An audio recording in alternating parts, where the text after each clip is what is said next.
हातिम उस भूल भुलैया को पार करके जैसे तैसे करके मोती के पास पहुंच जाते हैं। तभी हातिम उस मोती को हासिल करने के लिए मोती के पास जैसे ही आगे बढ़ते हैं, तभी हातिम अचानक रुक जाते हैं और हातिम कहते हैं कि ये छलावे की दुनिया है, यहाँ पर जो चीज जितना आसान दिखता है उतना आसान होता नहीं। तभी हातिम उस मोती के आसपास एक पत्थर फेंकते हैं। तभी अचानक पत्थर जमीन पर पड़ते ही वहाँ पर एक ब्लास्ट होता है। तभी हातिम दूसरा पत्थर फेंकते हैं। वह पत्थर एक सर्कल नुमा जगह पर गिरती है, लेकिन वहाँ पर कुछ नहीं होता। तभी हातिम समझ जाते हैं कि इस सर्कल नुमा जगह से ही होकर उस मोती को हासिल किया जा सकता है। तभी हातिम पास ही में रखे रस्सी की मदद से मोती के ऊपर लटके झूमर में रस्सी को फंसा देते हैं और रस्सी के सहारे उस सर्कल नुमा स्थान पर उतरते हैं। एक एक सर्कल से होते हुए हातिम मोती तक पहुंच जाते हैं और मोती को हासिल कर लेते हैं।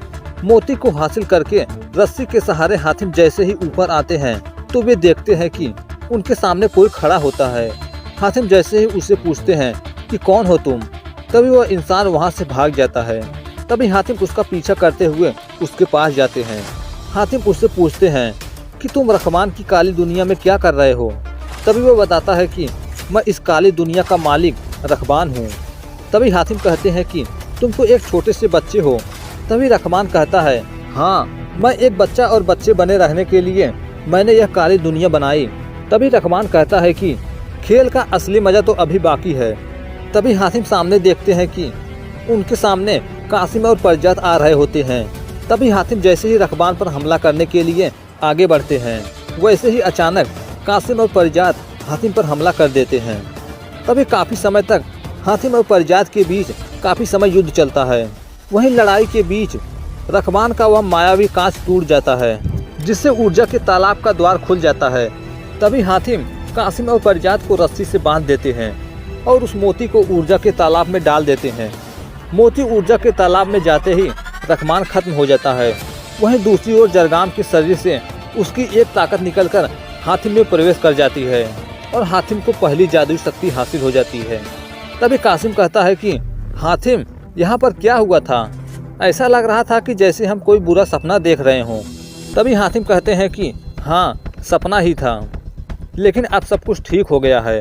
वहीं दूसरी तरफ रहमान के शरीर से एक जिन निकलता है। तभी वह जिन कहता है कि हम तुम्हारे शुक्रगुजार हैं हातिम, क्योंकि तुमने हमें आज़ाद कर दिया। और वह जिन कहता है कि हमारा नाम असलाफ है, हम में स्वप्न पैदा करने की हैसियत है। तभी जिन कहता है कि यह हमारा ख्वाहिशों का शहर है। तभी जिन के चुटकियाँ बजाते ही वह काली दुनिया खूबसूरत ख्वाहिशों के शहर की दुनिया में बदल जाती है। तभी हातिम कहते हैं कि यदि यह तुम्हारा ख्वाहिशों का शहर है तो वह शैतान कौन था?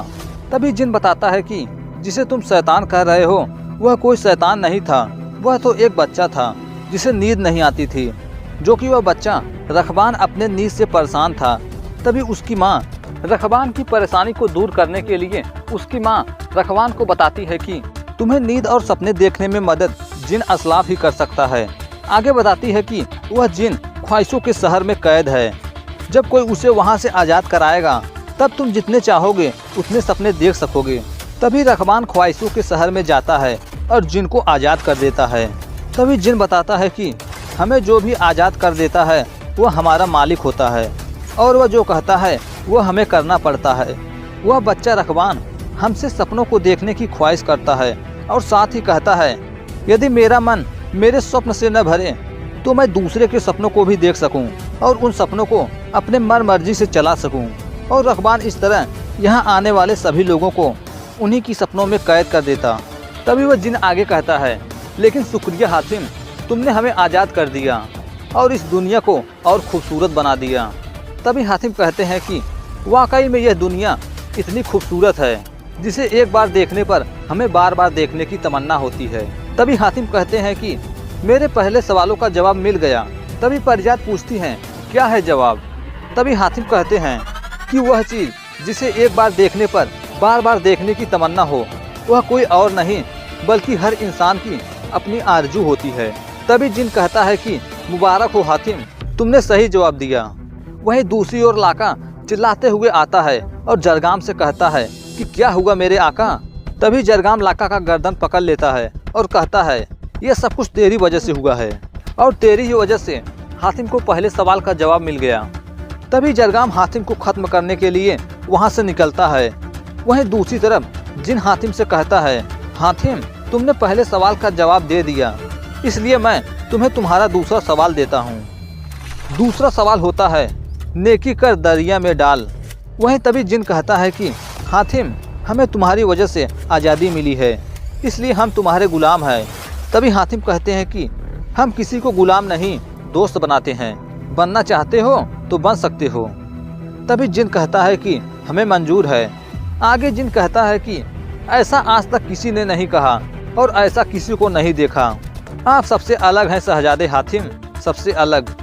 तभी कासिम जिन से कहता है कि ये जो आप इतनी खूबसूरत दुनिया देख रहे हैं, कुछ समय पहले यहाँ हमारे साथ बहुत भयानक चीज़ें हुई थी। तभी जिन कहता है कि अब आप लोगों को ऐसे सपने कभी नहीं आएंगे। वहीं जिन हातिम को एक अच्छा सा सपना दिखाते हैं, जिसमें हातिम अपने सपने में अपने अब्बू और अम्मी से मिलते हैं और बताते हैं कि हमने पहले सवाल का जवाब ढूंढ लिया। तभी उनकी अम्मी कुछ परेशान दिखती हैं। हातिम के पूछने पर उनकी अम्मी बताती हैं कि तुम्हें तो पता ही है, रियायत के अनुसार हुसैन का शरीर कश्ती में रखकर बहा दिया गया था और जब तक वह कश्ती दूसरे किनारे तक नहीं पहुंच जाती तब तक हुसैन को दफन नहीं किया जा सकता था।